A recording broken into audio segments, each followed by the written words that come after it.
I'm here at St. Petersburg Fire and Rescue Fire Station. It looks pretty calm now, but when there's a fire going on, it's a blaze of activity.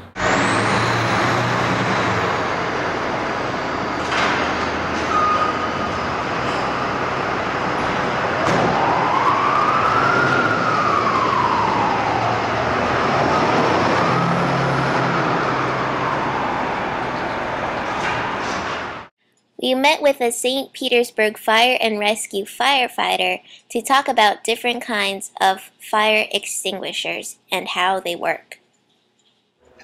My name is firefighter Donny Cook. These three fire extinguishers, they're all considered pressure extinguishers, just meaning that they're under pressure. When you pull the trigger, the air pressure that's in it actually forces the material down up a spout that comes out of the nozzle. And then other than that, the difference in them is the different agents. This is just a typical water can. There's nothing in here but water. In here, pressurized water can. We use this for Class A fires, which is ordinary combustibles, which is wood, paper, anything like that.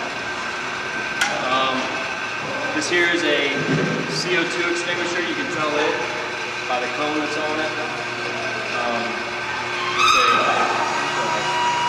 We use this for putting out, you can also use it for ordinary combustibles too. And then you have your dry chem extinguisher, which is this one here, and this here is used to put out. You can use this on Class C fires, typically as a smothering agent. He also talked to us about different types of smoke and carbon monoxide detectors. It's your standard smoke detector here. This is just a battery-operated smoke detector. It just runs off of a 9-volt battery.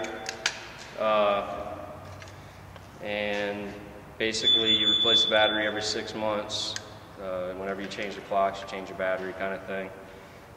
Basically all what this does, you would place this in your home. Typically you'd place them in the places that you sleep or just outside the door where you sleep, and then in common areas where people gather, that kind of thing inside of the home. Basically it's up towards the ceiling, smoke rises, and once the smoke goes into it, it sets off the alarm, lets the people know in the house that there's a smoke or there's something going on so they can remove themselves from the house. Another type of smoke detector that you would have would be a hardwired smoke detector, which would have a battery backup on it, but then it would also have a wire that comes out of it that plugs into an electrical system in the house and is monitored by a monitoring company.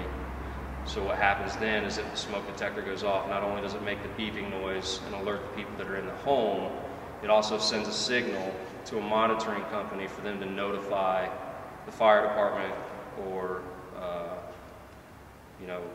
emergency services to come to the house and check out and see what's going on. Smoke detector reads just smoke particles that are in the air. There's different technologies on that, the way that they read. Carbon monoxide detector reads pretty much the products of combustion, which is carbon monoxide. Whenever there's a set rate in here, and whenever that builds up, it'll trigger this and it'll alert you that there's a carbon monoxide in the atmosphere. Carbon monoxide is a odorless gas, so just because the products of combustion is smoke and stuff, you could have carbon monoxide build up in the house and never be able to smell. To learn more about smoke detectors and how they worked, we went upstairs and consulted a textbook. Scattering smoke detector, which is just the different ways that they read smoke. And then I'll just read straight from the book here. It says ionization smoke detectors use electrically charged plates and a small amount of radioactive material to detect a fire. The radioactive material makes the air conductive in the sensing chamber by positively and negatively charging the air particles. Because the air is conductive, the ionized particles attach to the oppositely charged plate to create a small but measurable current. When smoke particles enter the sensing chamber, they attach to the charged particles and reduce the rate of current flow between the plates. So basically they have electrically charged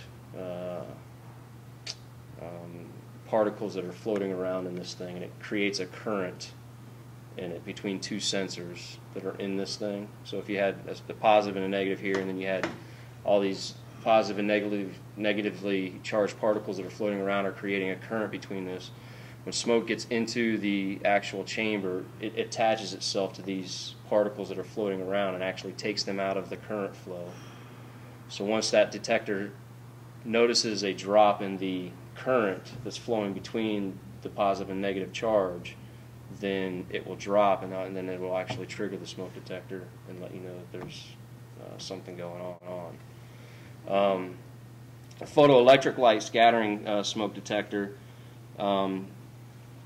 basically it's just a cell that has a light beam that shines through it to a sensor, and what happens is when smoke gets into that chamber, when the smoke particles go in front of that light, it actually deflects the light and starts scattering that light around, so the beam isn't straight anymore. And then there's a sensor in there, so when that thing, it scatters that light, it will actually hit the sensor, the light will hit the sensor, and it'll make the smoke detector go off. It's basically how a photoelectric light scattering sensor works. After learning about smoke detectors, we went back downstairs and firefighter Jeff taught us how to stop, drop, and roll. Basically, whenever your clothes catch on fire, the first thing you want to do is you want to stop the position. You want to drop to the floor. You're going to cover your face with both hands.